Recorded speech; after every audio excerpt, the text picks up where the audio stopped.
Well, geographically, I I don't know exactly all the cities that are in Texas, but I know where the kind of like the borders are. The top is where Denton is at, is my first area. I started kind of up on the top of my mission. And then I got transferred down to the very bottom, which is Killeen area. It's about probably like a 4 to 5 hour drive from Denton to Killeen. So in about 5 hours, you should be able to drive from top to the bottom of the mission.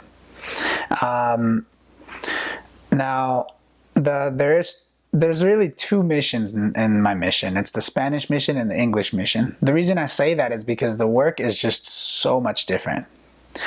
I remember looking at the other missionaries who were English missionaries and just feeling like they were in a totally different world. Everything we did was different. The way we proselyted was different. The way we taught lessons was different. The language we taught it in was different. So it really was a foreign mission in Texas, which is strange to think about. But although we weren't in Mexico, the culture was Mexican.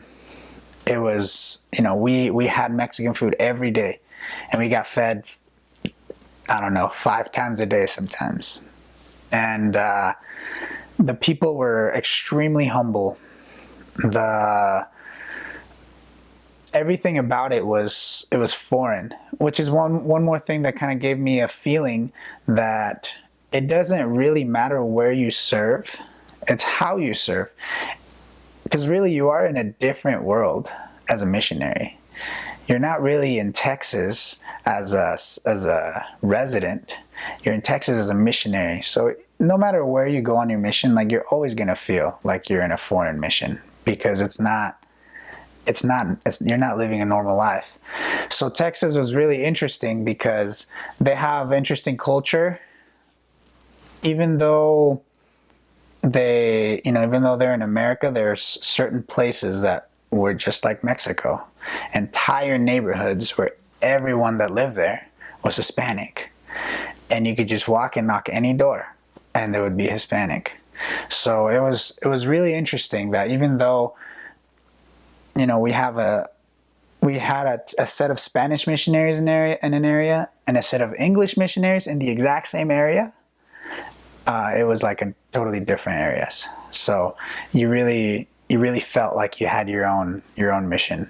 There actually is a book written, I believe it's called When the Saints Came Marching In, and it was written about the first people who came to Texas, and it was actually in Denton, in my first area.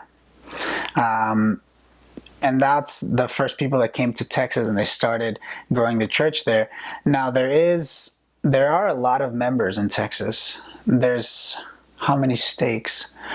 I believe there were like 7 stakes in my mission. And in the Spanish work, in Spanish, I believe I think there was only 2 stakes, or maybe 3. I think there was only 2 stakes. I think the Spanish only had, let me correct myself.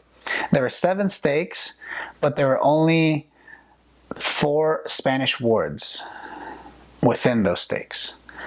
That's correct. And there were a lot of branches, mostly branches in Spanish work.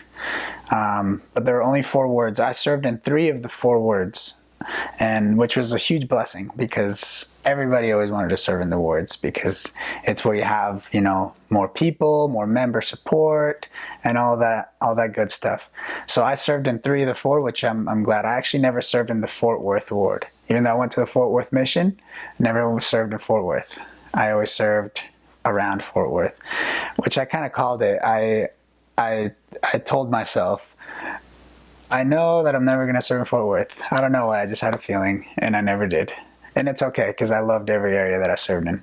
There's actually a good bit of members in Texas. You'd be surprised. They have a lot of support. Some of the strongest members I've ever met in my life are in Texas. And maybe it's the fact that they live in Texas that makes them so strong.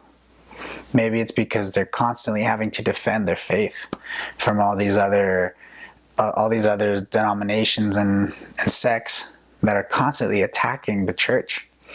There's this big church in Denton, in my first area. It was called Denton Bible. And it was actually a church that was started and founded by a former Latter-day Saint.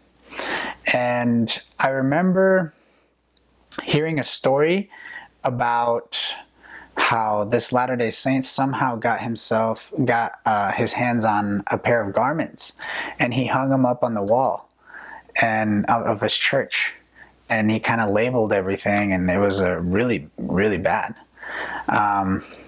One of the 70 who actually lives in Denton, he actually knows this guy, and he went and he had a talk with him, and I guess they resolved somehow, and he took him down. But that's the kind of stuff that you have to deal with in Texas. People know about the Mormons and they attack it, and it's something that you constantly have to live with every single day.